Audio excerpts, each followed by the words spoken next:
लोकसभा चुनाव के चौथे चरण के लिए आज अधिसूचना जारी होगी। इस चरण में झारखंड के पलामू, चतरा और लोहरदगा सीट पर वोट डाले जाएंगे। नॉमिनेशन प्रक्रिया को लेकर सभी तरह की तैयारी पूरी कर ली गई है। झारखंड में लोकसभा चुनाव का रण मंगलवार से शुरू होगा नामांकन। झारखंड में मंगलवार से लोकसभा चुनाव के लिए नामांकन दाखिल होगा।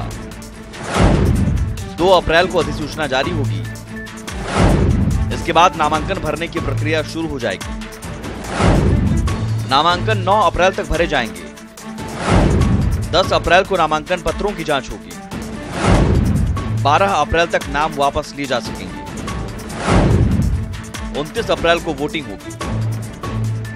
शांतिपूर्ण और निष्पक्ष चुनाव कराने की चुनाव आयोग ने पूरी तैयारी कर ली है। सुबह 11 बजे से 3 बजे तक नामांकन की प्रक्रिया प्रारंभ होगी। जितने भी हमारे आरओज हैं, पलामू, चतरा और लोहरदगा, इन तीनों आरओ को के द्वारा कल नोटिस निर्गत किया जाएगा और उसके बाद नामांकन की प्रक्रिया प्रारंभ हो जाएगी। चौथे चरण में झारखंड में चतरा, पलामू और लोहरदगा लोकसभा सीट पर वोट डाले जाएंगे। नामांकन दाखिल करने वाले उम्मीदवारों के लिए सख्त नियम बनाए गए हैं। नामांकन स्थल पर धारा 144 लागू रहेगी। 100 मीटर के अंदर मात्र 3 गाड़ियों के प्रवेश की इजाजत। अधिकतम 4 सेट में पर्चा दाखिल करने की अनुमति। खर्च के लेखा जोखा को व्यय पुस्तिका में दिखाना होगा। मैक्सिमम 5 लोग इंक्लूडिंग कैंडिडेट आ सकते हैं आरओ के चैम्बर में। 100 मीटर के परिधि के अंदर केवल 3 ही गाड़ियां आ सकती हैं। इन सभी बातों पर विस्तृत विचार विमर्श, विस्तृत समीक्षा की गई थी सभी की, और हम लोग बिल्कुल तैयार हैं। निर्वाचन की प्रक्रिया पूरी कंप्लीट हो चुकी है। नामांकन दाखिल होने के साथ ही झारखंड में चुनाव प्रचार अभियान जोर पकड़ेगा और प्रत्याशियों का कैंपेन भी तेज होगा। भुवन किशोर झा, न्यूज़ 18। सीएम रघुवर दास आज से 2 दिनों के ओडिशा दौरे पर रहेंगे। इस दौरान वो यहां 5 चुनावी सभा को संबोधित करेंगे। आज वो बांगरी पोसी, उदाला और बारीपदा में सभा को संबोधित करेंगे, जबकि कल वो बोनाई और वीर मित्रापुर में चुनावी सभा करेंगे।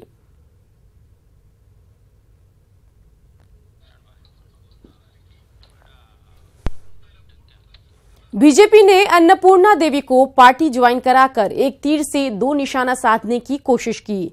एक तो पार्टी इसके जरिए प्रदेश में लालू प्रसाद की सियासी हैसियत कम करना चाहती है, तो वहीं बीजेपी से दूर रहने वाले यादव वोटर तक अपनी पहुंच बढ़ाना चाहती है।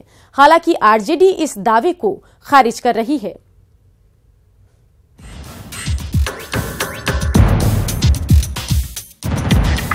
कभी लालू के करीबी माने जाने वाली अन्नपूर्णा अब कमल थाम चुकी है। बीजेपी में उनका आना एक तीर से 2 निशाना साधने के तौर पर भी देखा जा रहा है।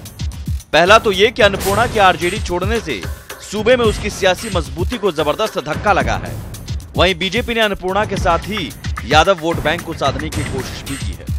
प्रदेश में यादव वोटर्स 10% से ज्यादा हैं और बीजेपी नेताओं के मुताबिक इसका फायदा पार्टी को जाहिर तौर पर मिलेगा।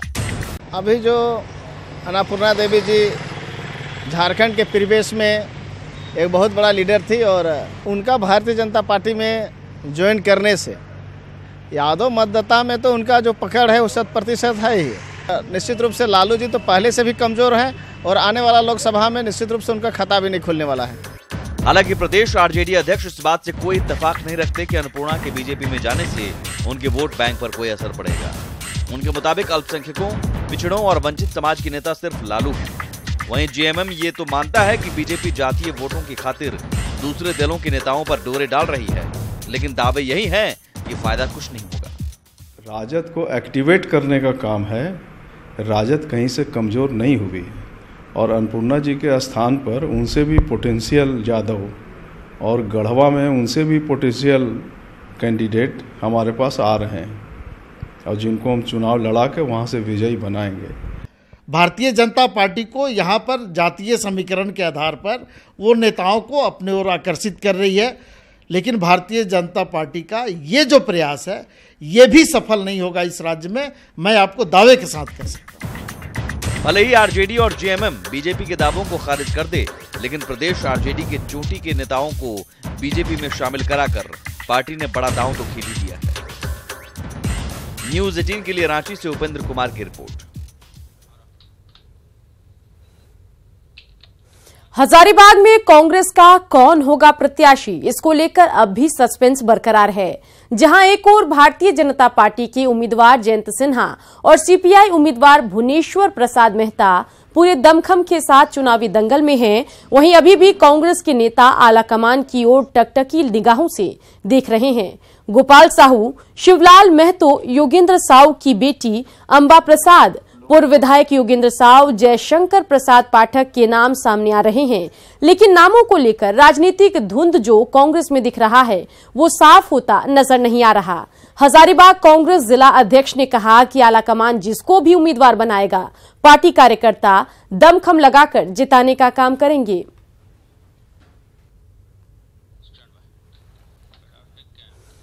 न्यूज़ 18 के बटन दबाओ देश बनाओ मुहिम का धनबाद के उप विकास आयुक्त शशि रंजन ने मतदाताओं को जागरूक करने वाली मुहिम बताया।